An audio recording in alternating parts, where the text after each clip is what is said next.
Hello, and welcome to the Choose Your Own Adventure Lab. For my own physics adventure, I chose to observe a ball as it is being hit by a baseball player. In this lab, we will start by finding a video with high frames per second of a baseball player hitting the ball, then import this video into Tracker and track the motion of the ball before and after the hit. We will find the velocities before and after using the tracker data and model these in Python and use these velocities to find the change in momentum over change in time at the moment the ball hits the bat to find the net force of the bat acting upon the ball. By noting this net force, we should be able to tell whether or not the ball should leave the park and be a home run. The average baseball pitch in MLB, however, is anywhere between 85 and 95 miles per hour. So I adjusted the frames until they match the speed within this range, or the baseball's motion matches the speed that's in this range at about 1500 frames per second. Now we can watch the motion of this baseball as it moves towards the player.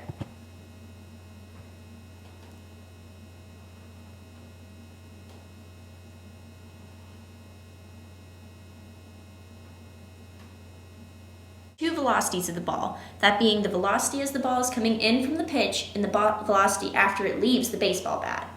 We have this initial velocity using the tracker, finding the change of x position over the change in time as 45 meters per second. Since this is a fastball pitch, the only downward force that should have been acting upon it would be gravity, that being negative 9.8 meters per second times the ball's mass of about 0.14252 kilograms. We chose a delta t to be 0.0067 seconds since this is the time of one frame.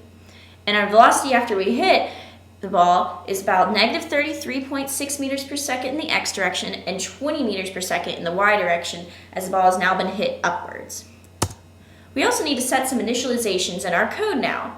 We have our ball's mass, our ball's initial position that we got from tracker coordinates, and the ball's initial velocity, as well as the force of gravity. We'll assume that time is 0 because this is when we will start our clock of our model. Next, we use this and we need to find the net force of the bat on the ball. We take these two velocities that we found earlier and subtracted the two to find the delta V. We then multiplied it by the ball's mass to find the change in momentum.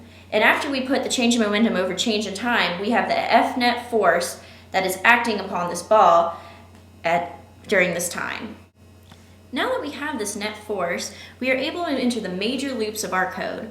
The first being before the ball is hit and is traveling towards the batter. This is from time 0 to time 0.035 seconds. The only force acting upon the ball is that of the gravitational force. The ball's velocity should remain constant over this time, and the ball's position should be updated as so.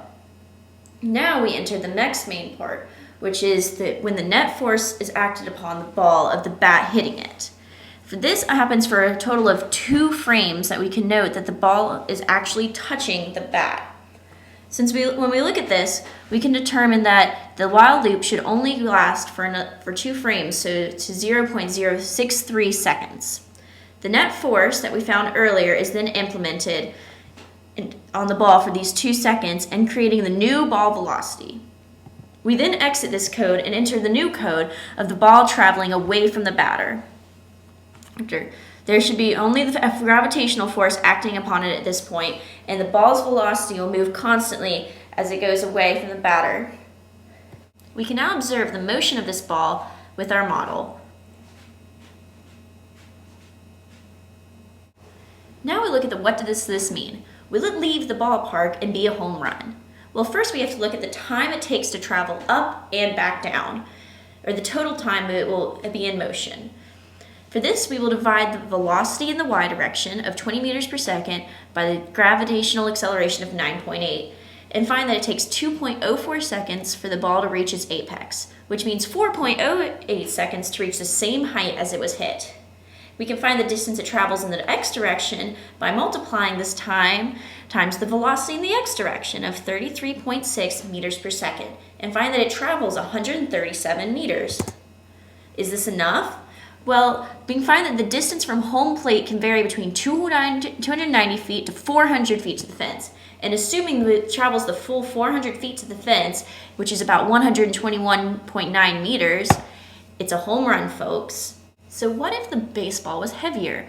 Say like a half a kilogram rather than just 0.14 kilograms. And if it was hit with the exact same force? Well, we can just change the mass in this code and see that the force wouldn't even be enough to stop the baseball's motion in the x direction. This is a huge change for just a slight change in the mass. So thanks for watching, guys, and I hope you learned a little bit about baseball physics, even if baseball is not your favorite sport here.